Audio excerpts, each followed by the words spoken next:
What's going on, everyone? It's Swiss and we're back again with Tutorial Thursdays. We'll be going over how to cook grenades this week.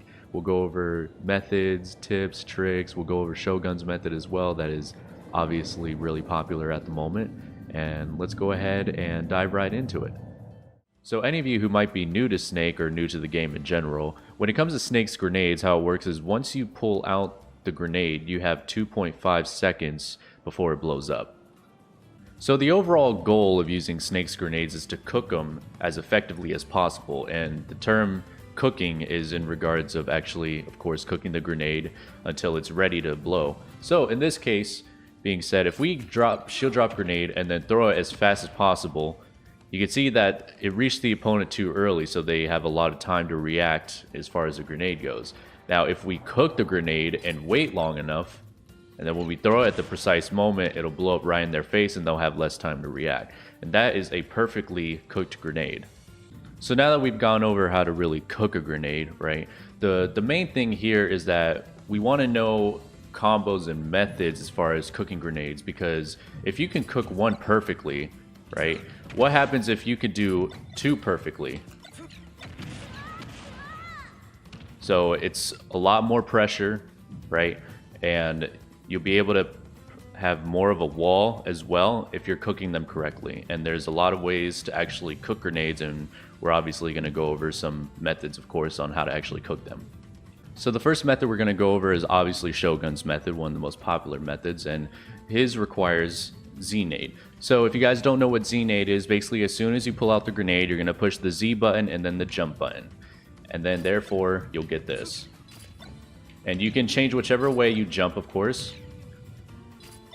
So you could do that. You can also press shield and then the jump and then the Z button. I have jump mapped to L, so it's a lot easier for me. You might want to do that in case it might be easier. That way you're not using a claw grip to press the Y button. So what you're going to do is, first off, Shogun always makes sure that his back is facing the opponent. So he's going to Z-nade, B reverse, pick up the first one, and then the second one. And basically what that does is, as soon as you get back down from B reversing that second grenade, you pick up that first grenade, it's already cooked enough to throw it at your opponent where it'll blow up on time. And then by the time you do that, the second grenade is already perfectly cooked. And now some of you might be thinking, well, hey, this is too hard, right? I can't do this all the time. So is there anything that might be easier? And the answer is obviously yes. There's so many ways to actually cook your grenades, and another way of doing it, if you don't want to do the B reverse but still do the Z-nade, what you can do is pull out the grenade and then just do that without the B reverse. So it's the same exact thing. The only difference is when you do it this way, you do have to have more space behind you, right? Because if I'm like back here and I do it, I'm gonna fall off the stage, so I can't do it. So like if you're like here, then you know, B reversing is going to be the best bet for you. But if you have a lot of room, then this is perfectly fine. So the next example we're going to go over is another Shogun method, and that's going to be with his Nikita usage. So what you're going to do is the same exact thing, the Z-nade, such as this. Only difference is then you're going to use the Nikita. So you use the Nikita, and normally what you want to do is cancel it and then throw it. Now, the longer that you have the Nikita active, obviously the less time you'll have to throw the grenade. And if you wait too long, then the grenade's going to blow up on you. There is a lot of end lag after using the Nikita. So when you cancel the Nikita or when you land the Nikita, there's still a lot of time before you can throw the grenade. So you do have to act fast with it. So I highly recommend only using it for like a second, canceling it, and then just throwing the grenade. Another method to go over is going to be with up smash. So basically when you have the grenade out, you want to shield and then use the up smash. And if you do it fast enough, you won't see the shield bubble at all. You'll just see the up smash come out. It's kind of like a shield cancel. And what that does is the up smash provides you defense. So it provides you pretty much defense and coverage because of the first hit being on the ground and then the mortar's in the air. So that way they can't actually come at you or jump at you or anything like that. And then you have the grenade, and then you can throw that. And obviously, if they're closer to you, then you want to wait about like a half second or a second to throw it. Or If they're really far away, then you can just throw it immediately, and normally it'll just blow up in their face. Now, when it comes to cooking grenades, you can throw them at your opponent, right? But most people, they do this, right? They're gonna do this, and then they're just gonna throw both of them immediately.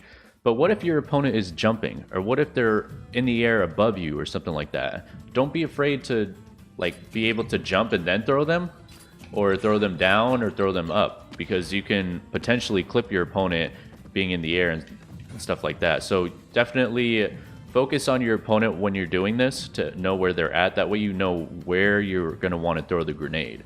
So once you're able to do Shogun's method or any of those other methods I've shown previously, you realize that there are a lot of other methods you can do to really play around with it. Even something as crazy as this would work.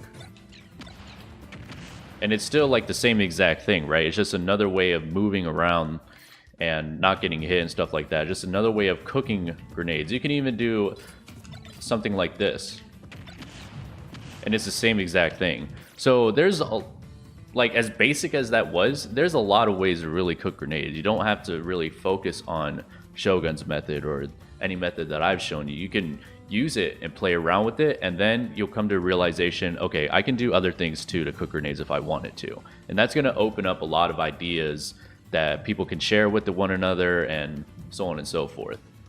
I'm going to go ahead and show you guys some other methods of cooking grenades, so enjoy the clips here.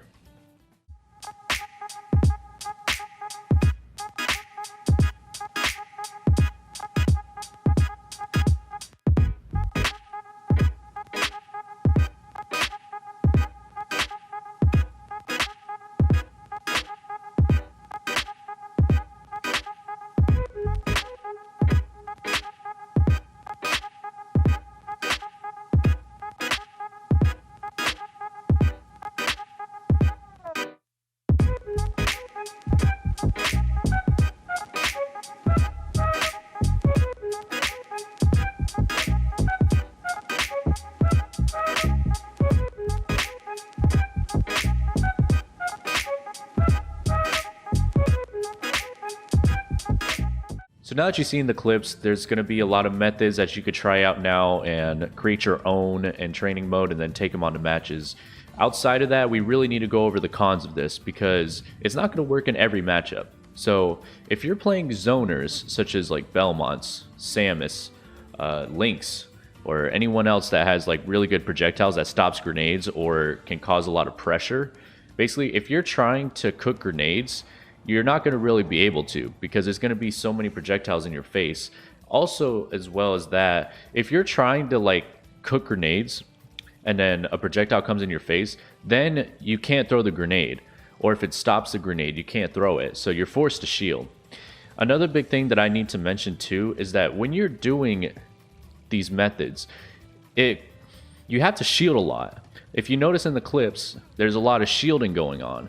So if you're playing like an Inkling or something that needs to grab you in order to combo you, if you're trying to do this across stage, they're just going to run up to you and they can grab you for free because you have to shield to drop the grenade in the first place, right? So always be prepared for that and make sure you play as smart as possible. And that's pretty much it. But I really hope this helps you guys out. Again, thank you so much for watching the video. Subscribe to the channel. I have other social media platforms down below, such as Twitch and Twitter and all that. So thank you again for hearing me out and for watching the video. And I'll see you on the next one. Bye now. Never duplicate you, never multiply two. Everyone copy and paste, mask all up in on their face. Disney fantasy MPH, they are cool with their complacent. You feel it in you, then you brush it off. You ain't significant, but you got something we want, and your whole life is a taunt, cause you will not just comply. Waking up for your day.